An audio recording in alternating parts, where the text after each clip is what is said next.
perspectiva é a arte dedicada à reprodução de um objeto tridimensional em uma superfície bidimensional plana. De acordo com Gotthold Lessing, um crítico britânico, a perspectiva é a ciência da representação dos objetos, da forma como surgem ao olhar humano, vistos de certa distância. Ou seja, é a representação daquilo que vemos e como vemos. Já seus elementos são a linha do horizonte, que fica no nível do olhar do observador, os pontos de fuga, onde as linhas paralelas convergem, e por fim temos as linhas de fuga, que são imaginárias e descrevem o efeito de perspectiva. O afinamento dessas linhas é o que nos dá a sensação de profundidade e distância nos objetos que observamos.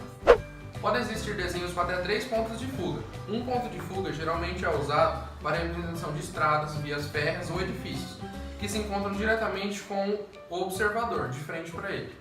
2 pontos de fuga representam um jogo de linhas paralelas. Por exemplo, você olhando de frente para uma casa, o canto dela é puxado para o ponto de fuga e o outro para o ponto oposto.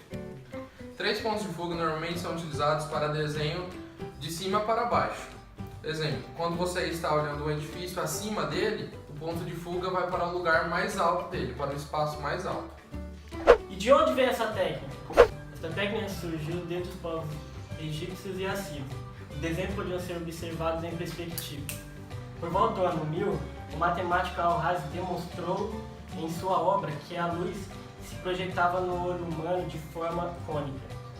300 anos depois, o arquiteto Giotto começou a usar o método algébrico para calcular a distância entre linhas e colocá-las no papel. Esta técnica foi utilizada na pintura Jesus ante Caifás. Nela podemos observar a perspectiva cônica como o teto, porém é claro que o resto dos traços não estão direcionados ao ponto de fuga. A perspectiva, semelhante à que conhecemos hoje, surgiu em Florença no século XV, podendo ter sua invenção atribuída ao escultor e arquiteto Filippo Brunelleschi. Sua ideia, um pouco engenhosa, era que o observador se posicionasse em um ponto fixo em relação ao objeto que ia reproduzir e ficasse atrás de uma tela com a pintura desse mesmo objeto. Nessa tela se abriria um orifício para os olhos e se usaria um espelho para mirar a vista do objeto. Mas o primeiro a fornecer uma descrição formal de perspectiva foi o arquiteto italiano Leon Battista Alberti, com seu sistema denominado Costruzione Legittima. Esse sistema se baseava em um pavimento quadriculado chamado grade perspectiva. Utilizando esse instrumento, os artistas podiam colocar uma grade sobre o objeto e transferir as suas linhas para uma base semelhante em perspectiva. Isso foi o que levou o estopim dos estudos sobre perspectiva, sendo Leonardo da Vinci quem proporcionou os maiores avanços na área. Inclusive, em um de seus quadros mais famosos, Santa Ceia, é visível o uso da perspectiva. A partir do Renascimento, começou a haver registros e observações na arte do desenho, que passou a ser uma disciplina organizada pedagogicamente e desenvolvendo fundamentos, tornando o desenho um dos principais veículos de comunicação entre as ideias e seus criadores. A perspectiva cônica é a representação que mais se aproxima da visão real. Equivale à imagem de observar determinado ponto com apenas um olho, assim percebendo sua profundidade espacial.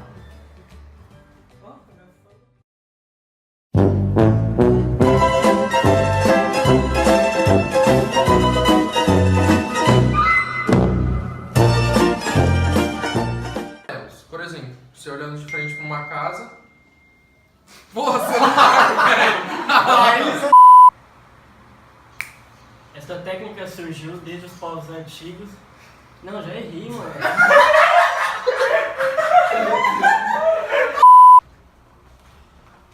Bora, Lucão. Ah, não entra não, pô. Hã? Tô gravando. Tá gravando? Ah, não sabia, velho. Caralho! Os estudos sobre... Não, mano, eu não consigo, eu fui despreparada, isso foi muito rápido. Luli, desculpa.